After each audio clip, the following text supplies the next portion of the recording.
Ce fut un signal d'apaisement attendu et significatif, indiquant un possible dégel des relations franco-algériennes, profondément glacées depuis plusieurs mois. Quelques jours après le remaniement ministériel ayant vu le départ de Bruno Retailleau du ministère de l'Intérieur, Paris a posé un premier acte fort en direction d'Alger. Dans un contexte de grave crise diplomatique bilatérale, Élysée a discrètement ordonné à l'ambassadeur de France à Alger, Stéphane Romatet, de participer à Paris aux commémorations du 64e anniversaire du massacre du 17 octobre 1961. Le choix du souvenir pour dépasser la crise. La présence de M. Romatet, toujours à Paris après avoir été rappelé pour consultation par le président Emmanuel Macron le 15 avril dernier, est lourde de sens. Ce rappel était intervenu en riposte à une escalade sans précédent.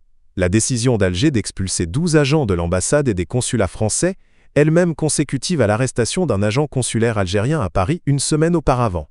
La cérémonie commémorative du 17 octobre 1961, à laquelle l'ambassadeur a assisté, s'est déroulée au bord de la Seine, près du pont de Saint-Michel, en plein cœur de la capitale.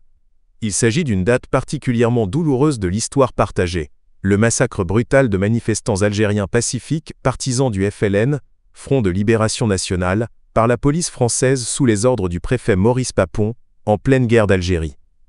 Des centaines de personnes furent frappées, arrêtées et un nombre indéterminé jeté dans la Seine. Par cette participation, Paris affiche une double volonté, selon une source diplomatique, celle de ne pas oublier cet épisode sombre et de manière plus immédiate, de faire un geste pour dépasser la crise bilatérale en reconnaissant la douleur mémorielle algérienne, le changement de ton à l'intérieur. Au-delà de la démarche symbolique de l'ambassadeur, le nouveau ministre de l'Intérieur, Laurent Nunez, semble avoir pris ses distances avec le ton jugé belliqueux et parfois provocateur qu'affichait son prédécesseur, Bruno Retailleau, vis-à-vis de l'Algérie. Nommé dimanche au sein du gouvernement Lecornu II, l'ancien préfet de police de Paris a eu l'occasion de s'exprimer sur le dossier épineux des relations sécuritaires et migratoires.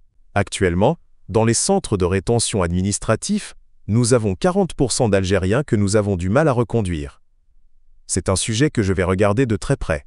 C'est l'une de mes préoccupations les plus fortes, a-t-il déclaré sur BFM TV mercredi 15 octobre. Cette difficulté à obtenir des laissez-passer consulaires pour les reconduites à la frontière est un point de friction majeur entre les deux pays. Néanmoins, Laurent Nunez a choisi un langage mesuré, rompant avec la rhétorique de la confrontation. Tout en affirmant qu'il sera intraitable avec les migrants clandestins, il a refusé de céder à l'exagération du phénomène migratoire, évitant spécifiquement l'expression controversée de submersion migratoire, souvent utilisée par une partie de la droite et de l'extrême droite. Je suis un homme de concorde et de dialogue. Il faut que tout le monde respecte les valeurs de la République.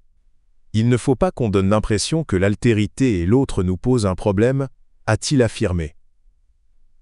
Cette approche, axée sur le pragmatisme et le respect du dialogue, est interprétée comme un signal fort de la part du gouvernement français, indiquant une volonté concrète de débloquer les canaux diplomatiques et de sécuriser la coopération bilatérale, notamment sur les questions migratoires et sécuritaires.